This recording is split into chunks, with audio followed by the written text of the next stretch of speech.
केंद्र सरकार की तरफ से अपना बजट पेश किया गया है और इस बजट को लेकर हरियाणा की झोली में क्या खास पड़ा है। और इस समय हमारे साथ बात करने के लिए मेपाल धन्ना सर मौजूद है। सर, इस बजट को पहले आप नजरिए से देखते हैं। केंद्र सरकार ने बजट रखा है, आपको लगता है कि हरियाणा के लिए कुछ बड़ा किया क्या? बिल्कुल। देखिए, कर्तव्य भवन से पहली बार जो बजट प्रस्तुत किया गया वो बजट देश की युवा शक्ति के लिए है, गरीबों के लिए है, किसानों के लिए है, आदिवासी महिलाओं के लिए है। उन्हीं पे आधारित ये बजट एग्जैक्टली प्रस्तुत हुआ है। देश का जो गरीब है, पिछड़ा है, वंचित है, उसको आगे बढ़ाना ये आज आवश्यकता है और इस आवश्यकता की पूर्ति करना ये सरकार का काम है।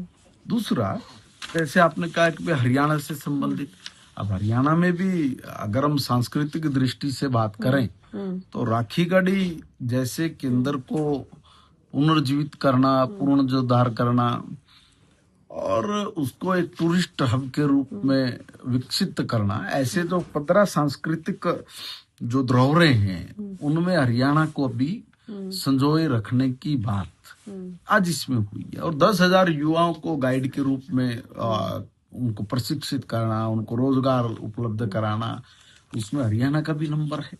और इतना ही नहीं है, देखिए जो हमारा टेक्सटाइल हब है उसमें जो राष्ट्रीय फाइबर योजना के तहत रेशम के उत्पादन की बात कही है, जूट पर जोर दिया गया है, जिससे रोजगार बढ़ने की जो संभावनाएं है वो अधिक बनने जा रही है।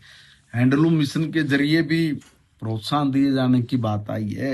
मेगा टेक्सटाइल पार्क हैं वो खोले जाने की बात आई। ये तो सीधा सीधा हरियाणा का और मेरे पानीपत से भी जुड़ा हुआ है। आपके पास शिक्षा विभाग है, आपके पास उसमें कुछ शिक्षा के लिए, क्योंकि शिक्षा किसी भी कोई भी राज्य होता है उसकी जो सबसे बड़ी नींव होती है, जिससे हम जो हमारे राज्य का विकास करता है, देश का विकास होता है। तो शिक्षा के लिए क्या आप लोगों के इसमें खास दिया गया है? देखिए, 15,000 स्कूल और 500 कॉलेज खोलने के साथ साथ महिलाओं के लिए हर जिले में एक हॉस्टल बनाने की बात है, और वो भी स्टेम के माध्यम से, साइंस, टेक्नोलॉजी, इंजीनियरिंग और मैथमेटिक्स। ये आज के युग की आवश्यकता बनी है और इस आवश्यकता की पूर्ति करने के लिए उसमें हमारी महिलाएं निपुण हो, हमारे नौजवान निपुण हो, ताकि वो भारत के विकसित ढांचे को आगे बढ़ा सकें, उस विजन को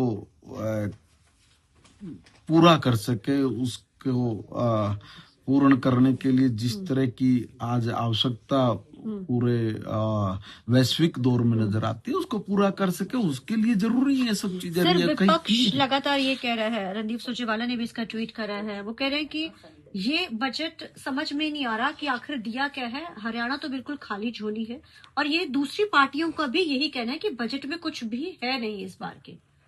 देखो, मैंने भी पॉइंट बजट से निकाले। अब कोई मैंने तो नहीं बनाया है इस तरह की। तो एक विपक्ष की ये आदत पड़ गई है कि जी कुछ नहीं है। उनको क्या नजर आता है? उनको नजर आता है कि ये कहे कि जी 2 लाख लोगों को, जैसे वो कहते थे पहले, रोजगार देंगे, कभी दिया? गरीबी हटाएंगे, वो उनका बजट होता था, तो हटी क्या? मतलब वो उनकी सोच ही निराली है और उनकी निराली सोच की वजह से ही इस देश का बेड़ा गर्क हुआ है। इस देश के अंदर आज जो तरक्की है, जो प्रगति है, जो वैश्विक मंच पे आज भारत का डंका बज रहा है, भारत सारी दुनिया के सामने बोल रहा है कि हम कौन सी महाशक्ति से आर्थिक रूप से कहाँ पहुंच गए हैं, तो फिर इनको तो नजर नहीं आता और दुनिया के लोगों को नजर आ रहा है। इसलिए इनकी आंखों पे मैं कहूंगा कि एक होता है ना, आंखों से अंधे होते हैं, उनको ना दिखाई दे तो समझ में आता है। जो आंख वाले अंधे हैं उनको समझाना तो बहुत मुश्किल है। इंडस्ट्रियलिस्ट से भी हमने बात की, वो कहते हैं कि जो इस बार बजट आया है वो 10 साल 15 साल की सोच कर ये पूरा बजट इस बार पेश किया गया। हर बार मेरी बात, आपका विजन क्या है? अगर आपने अपने घर को मजबूत बनाना है तो आप उसकी योजना बनाएंगे, और योजना ये नहीं कि भी कल खत्म हो जाए, ऐसा थोड़ी नहीं है। धीरे धीरे करके देश को तरक्की प्रगति के रास्ते पे ले जाके समृद्ध बनाना, विकसित बनाना, यही तो सोच है। आप कब तक इस चीज को नकारेंगे कि हम लोग दूरगामी सोच के साथ अगर नहीं चलेंगे तो रिजल्ट क्या होगा? कांग्रेस ने कभी दूरगामी परिणाम लेके आने वाले बजट प्रस्तुत नहीं किए, क्योंकि उनकी सोच ही नहीं थी। उनको तो ये था कि हमने तो मजे मारने, सरकार में सत्ता में बने रहे, लोगों को लॉलीपॉप देते रहो, करते थे।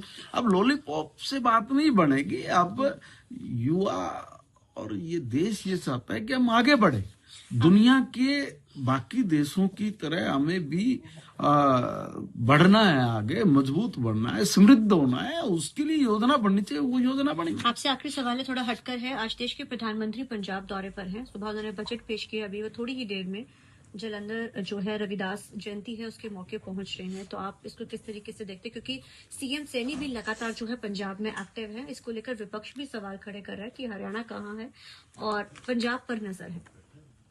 क्यों भाई, तुम्हें क्या खुजली हुई? कोई हिंदुस्तान हमारा है, भारतीय जनता पार्टी दुनिया की सबसे बड़ी पार्टी है। हम अपनी पार्टी के काम के लिए भी कहीं नहीं जा सकते। ये जो भारत है, ये भारतीय समाज हमारा अपना समाज है। हम अपने समाज के महापुरुषों के लिए कहीं भी जाएंगे। आपको क्या आपत्ति है? आपको कभी किसी ने रोका? क्या आपके प्रधानमंत्री कहीं नहीं जाते थे? अब वो नहीं जाते थे, इसलिए उन्होंने इस देश का बेड़ा गर्क किया। दिल्ली में बैठ के चोरी करने के रास्ते ढूंढते रहते थे।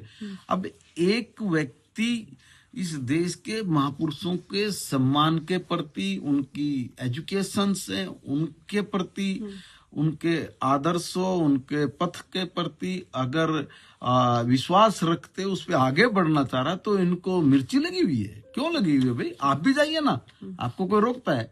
समस्या तो ये, इनको कोई बुलाता नहीं, इनको कोई बुलाता नहीं। और जो जा रहे हैं उनके ऊपर कटाक्ष करना अच्छी राजनीति है, अच्छी मानसिकता है। धन्यवाद सर। तो ये थे हमारे साथ बात करने के लिए मणिपाल धन्ना सर। कैमरामैन जैसी के साथ चंडीगढ़ से TV9 के लिए अमनप्रीत कौर।